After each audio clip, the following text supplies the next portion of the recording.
હંમેશા રાજકારણને લગતા સમાચારોની વાત કરીએ છીએ કે કયા નેતાએ શું કહ્યું, રાજકારણમાં શું નવા જૂની થઈ, હાલમાં કયા સમાચારો ટ્રેન્ડિંગમાં જોવા મળી રહ્યા છે, તેમજ આજે કયો કિસ્સો બન્યો. આપણે ક્રાઇમ સ્ટોરીની વાતો કરીએ છીએ કે ક્યાં કોનું મૃત્યુ થયું, ક્યાં એક્સિડન્ટ થયો, પરંતુ આજે આપણે કોઈ ટીકા ટિપ્પણીઓ નથી કરવી. આજે આપણે વાત કરવી છે કચ્છમાં આવેલા મોગલ ધામની અને તેના ઇતિહાસની અને તેનો કાર્યભાર સંભાળનાર મણિધર બાપુની. નમસ્કાર, ન્યૂઝરૂમની સાથે હું છું મેક્ષુ ઠક્કર. ભચાઉ તાલુકાથી 20 કિમીના અંતરે આવેલું કબરાઉ ગામ અને તેમાં આવેલું મોગલ ધામ, જે ગુજરાતનું સૌથી ચર્ચિત મોગલનું મંદિર માનવામાં આવે છે.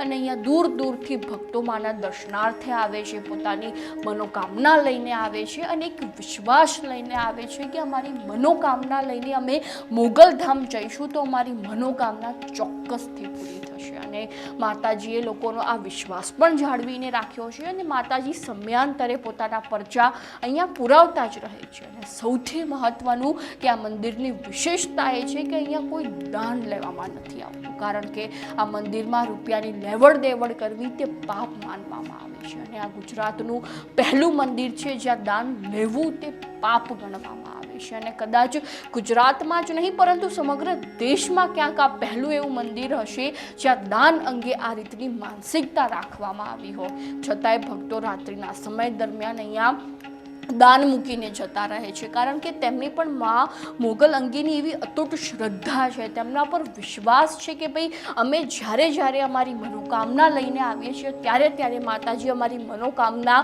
પૂર્ણ કરે છે. તેમજ સૌથી મહત્વનું કે આ મંદિરમાં ધૂળવા અંગે પણ સખ્ત પ્રતિબંધ રાખવામાં આવે છે, એટલે કે ભૂત પ્રેત અંગેની કોઈ બાબત આ મંદિરમાં જોવા નથી મળતી, જેથી કોઈ ભક્તને આ મંદિરમાં દર્શન કરવા આવવું હોય તો તેઓ પોતાની શ્રદ્ધા સાથે રાખીને આવી શકે છે, પોતાનો એક માતાજી પ્રત્યેનો એક વિશ્વાસ સાથે રાખીને આવી શકે છે. અને ભક્તોમાં મોગલમાને લઈને અતૂટ શ્રદ્ધા પણ જોવા મળે છે.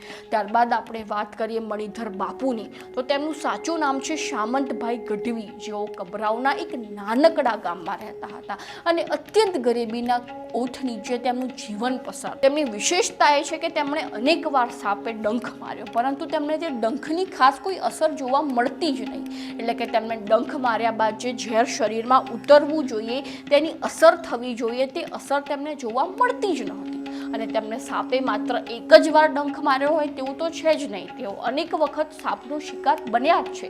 અને આ દ્રશ્યો જોઈને કે આ ગામવાળા લોકો પણ આશ્ચર્યચકિત થઈ ગયા કે ભાઈ આટલી વખત સાપે ડંખ માર્યા છતાંય આ વ્યક્તિને તેની કોઈ અસર કેમ નથી જોવા મળતી, તેના શરીરમાં તે સાપનું ઝેર કેમ નથી ઉતરી રહ્યું. ત્યારબાદ એક સમય મણિધર બાપુને સ્વપ્નમાં મા મોગલ આવ્યા અને તેમણે કહ્યું કે તારો જન્મ લોક સેવા માટે થયો છે, તારાથી લોકોના દુઃખ દૂર થઈ જશે, પરંતુ લોકોના દુઃખ દૂર કરવા માટે લોકો પાસેથી તારે રૂપિયા નથી લેવાના. ત્યારથી જ બાપુ મોગલધામનો કાર્યકાળ સંભાળે છે. તેઓ હાલમાં લોકમુખે ચર્ચાઈ રહ્યું છે. તેમજ બાપુ હંમેશાથી કહી રહ્યા છે કે તેઓ અંધવિશ્વાસમાં માનતા નથી. હા, તમારે માં મોગલ પર વિશ્વાસ મૂકવો જોઈએ, માતાજી પર શ્રદ્ધા પણ રાખવી જોઈએ, પરંતુ અંધવિશ્વાસ કોઈ પણ વ્યક્તિને ડૂબાડી દેશે તેવા વિચારો રાખવાની સલાહ બાપુ દરેક વ્યક્તિને આપે છે. તેમજ મંદિરમાં જે પણ વ્યક્તિ પોતાની શ્રદ્ધા સાથે અને માતાજીના વિશ્વાસ સાથે કોઈ રોકડમાં દાન કરે છે તો તેની સામે બાપુ તે દાન કરેલા રૂપિયામાં વધારો કરીને જે તે દાન કરનાર વ્યક્તિને આપે છે, જે અત્યંત શ્રેષ્ઠ બાબત કહી શકાય. કારણ કે આપણે અત્યાર સુધી જોયું છે કે જ્યારે આપણે મંદિરમાં દાન કરીએ છીએ ત્યારે મંદિરનું જે વહીવટી તંત્ર જે છે તે હંમેશા રાહ જોઈને બેઠું હોય છે કે મંદિરમાં ક્યારે દાન આવે. જો કોઈ મોટો વ્યક્તિ મંદિરે દર્શન કરવા આવશે તો તે કેટલું દાન આપશે તેની રાહ મંદિરના તંત્ર દ્વારા જોવામાં આવતી હોય છે, પરંતુ આ મોગલમાના ધામમાં તો એ કોઈ પરિસ્થિતિ જોવા જ નથી મળતી. ઉપરથી જે વ્યક્તિ દાન આપવા આવે છે તે દાનમાં તેને તે રૂપિયા તે રોકડ ઉમેરીને તેને સામે આપવામાં આવે છે, જે અત્યંત ખૂબ જ શ્રેષ્ઠ બાબત કહી શકાય. એટલે આ મંદિરમાં દાન લેવા અંગેનો કોઈ ભાવ દર્શાવવામાં આવતો જ નથી. તેમજ બાપુ આ મંદિરમાં સમયાંતરે સમૂહ લગ્નનું આયોજન પણ કરતા હોય છે, જેમાં ગરીબ પરિવારની દીકરીઓને પરણાવવામાં આવે છે અને તે દીકરીઓને કરિયાવર સાથે વિદા કરવામાં આવતી હોય છે. જ્યારે તેની વિદાય થતી હોય ત્યારે બાપુ દરેક દીકરીઓને સલાહ આપે છે કે બેટા તું જે ઘરે જાય છે ત્યાં દરેક વ્યક્તિને પોતાના સમજીને રહે છે અને તારા સાસુ સસરાને માતા પિતા જ માનજે અને તેમની સેવા કરજે. એટલે બાપુ સમાજ સેવામાં માનવાવાળા વ્યક્તિ પણ છે, જેઓ સમાજનું કલ્યાણ કરવાના પ્રયત્નો પણ કરતા હોય છે.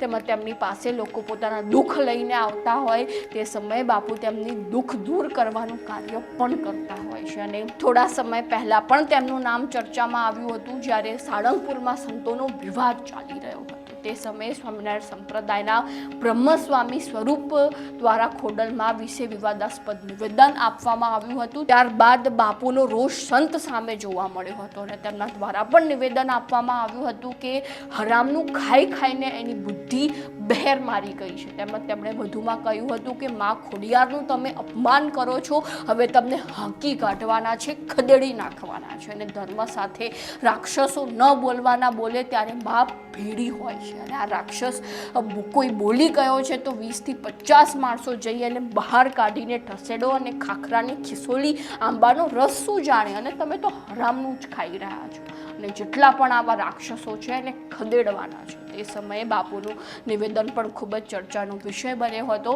તેમજ બાપુ રાજ્યમાં બનેલી અન્ય ઘટનાઓ પણ પોતાના વિચારો વ્યક્ત કરતા હોય છે, પોતાના નિવેદનો આપતા હોય છે. તેમજ તેઓ પોતાના વક્તવ્ય દરમિયાન લોક કલ્યાણ અને સમાજ સેવા અંગેના ઉદ્દેશ્ય પણ આપતા હોય છે અને તેમના વ્યક્તિત્વમાં સોશિયલ મીડિયામાં અત્યંત વાયરલ થતા હોય છે અને લોકો તેમાંથી શીખ પણ લેતા હોય છે. તેમજ તેમના વક્તવ્ય યુવાનો સાથે સંલગ્ન પણ હોય છે, જેથી યુવાનો પણ બાપુને ફોલો કરતા થઈ ગયા છે. હવે આ અંગે તમારું શું કહેવું છે અમારા કોમેન્ટ બોક્સમાં લખીને જણાવો.